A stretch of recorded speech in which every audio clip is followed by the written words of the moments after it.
The practice, how repetition, devotion, and the oldest meaning of the word keep us rooted in an unpredictable world. Practicing. Whenever my husband visits a doctor, he jokes with them about why he should trust them if they're practicing medicine. He does the same with attorneys, and he always follows it with, "Would you trust me if I told you I would practice fixing airplanes?" It's a good line because it reveals something we forget. Practice has nothing to do with incompetence. It's a word with a long, wandering lineage that came to its modern form in late Middle English. In the Old French, practicer meant to perform or carry out, to act upon, to apply knowledge. Earlier still, its Latin ancestor, practicus, meant to be concerned with action rather than theory, and the Greek, practikos, meaning of or pertaining to action. Over time, practice became the name we give to anything worth repetition, devotion, and deepening. Medicine, law, prayer, craft, creativity, riding horses, and growing a life worth living. To practice is not to dabble. It's to show up again and again for something that matters enough to shape you. I started writing this week with the grand plan of leaning into how schedules and practice shape our creative routines. But the words took on their own life, which is a cool thing that happens with practice, especially when we don't feel like showing up for it. Practice for me is what happens when the world around us won't behave, when fear shows up without warning, when dusk drops too fast, when a gunshot breaks open the quiet. It's an act that lives in our hands and our breath and our choices. These practices keep me tending the fence line, caring for the horses, and returning to myself when I'd rather run away. This is practice in the oldest sense, a way of acting our way back into our lives when the dark closes in. When it's not a drill. In less than a day, I see headlines about the shootings at Brown University and Bondi Beach in Australia. My best friend is traveling in Australia right now, the next stop on her year-long tour. So the distance seems closer, and my heart belongs to the students who grow up with me at the farm.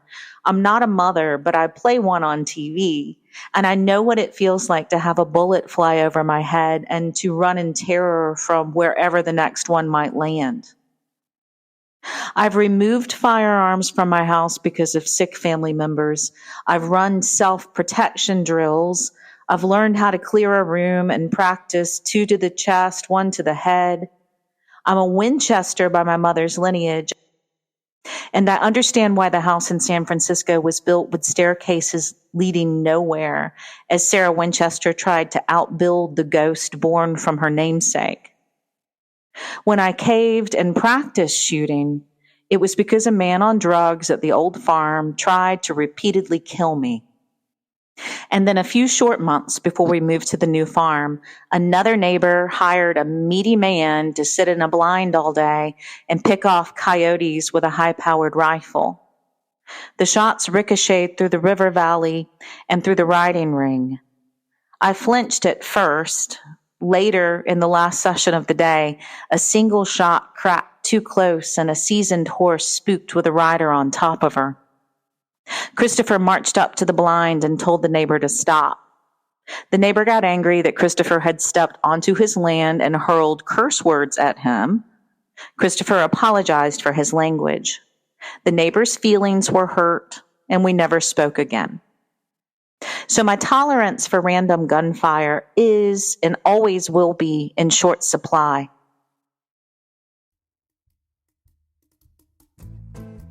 If you'd like to keep following these stories, become a free or paid subscriber to Stable Roots. This newsletter is one of the ways I support the work we're doing at Lavender Hill, from caring for the horses to restoring the historic land we've been entrusted with. Every subscription, share, and bit of support helps me keep writing these pieces and helps the farm grow into the place so many of you have helped shape. Your presence here is part of the practice too. The practice of repair. In our move to Lavender Hill, we inherited some very old fencing. Before we can complete an overhaul, we need to get settled, fundraise, and recover from the enormity of the transition. In the meantime, we patch fence and reinforce connections, spooling out the coiled lines of electric tape we breakneck remove from the old farm before launching to our new home. A section of fence will catch my eye, particularly in the geldings field, the graveyard field that is ringed in the debris of Hurricane Helene, with its big toppled pines and white oak root mountains. I'll gather a bag of supplies and stitch together sections using whatever I can find to make temporary fence posts in the dangled debris of the trees.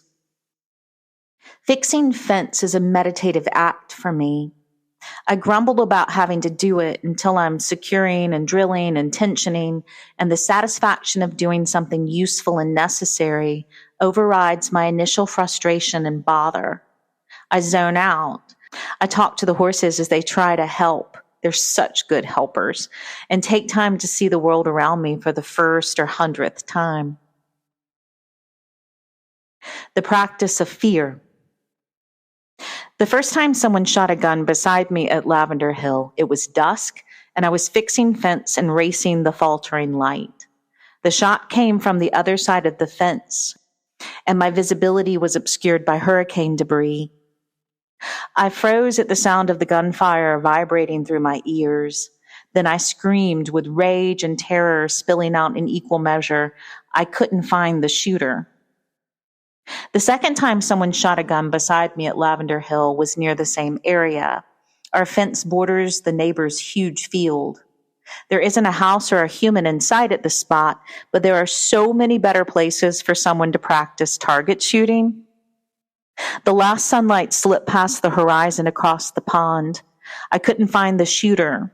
I screamed and raged, and I told myself next time I'd scream like I'd been hit and hope whoever was firing would scurry away, imagining blue lights in their driveway.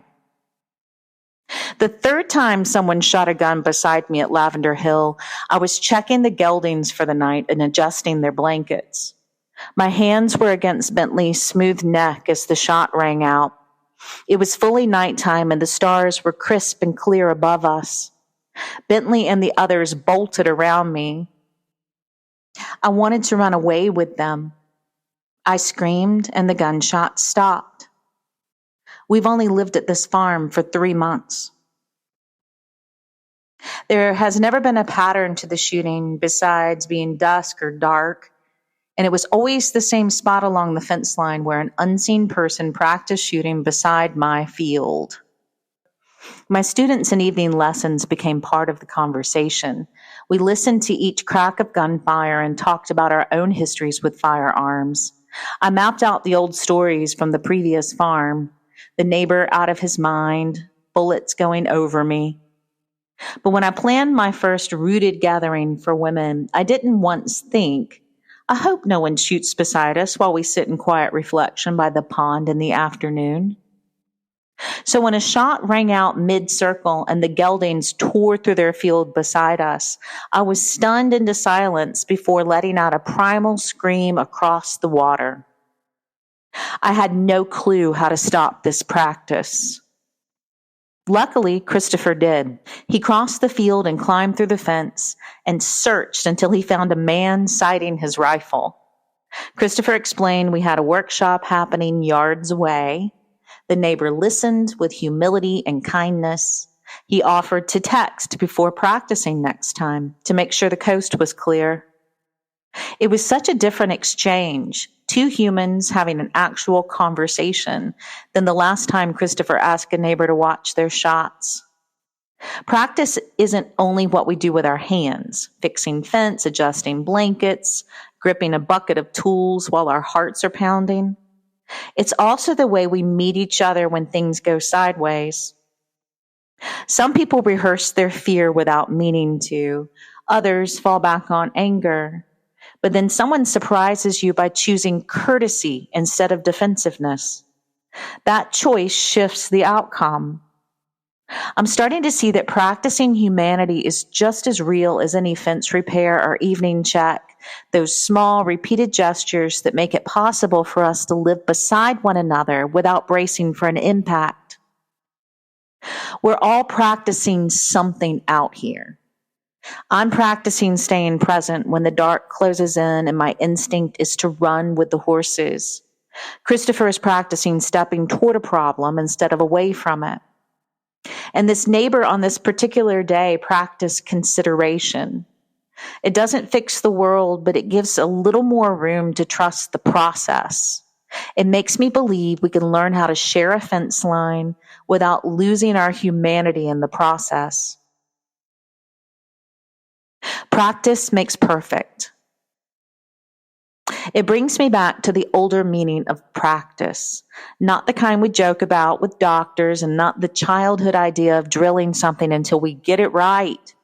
But when I say practice, I mean the kind that grows out of repetition and necessity, the kind that connects us instead of pushing us apart.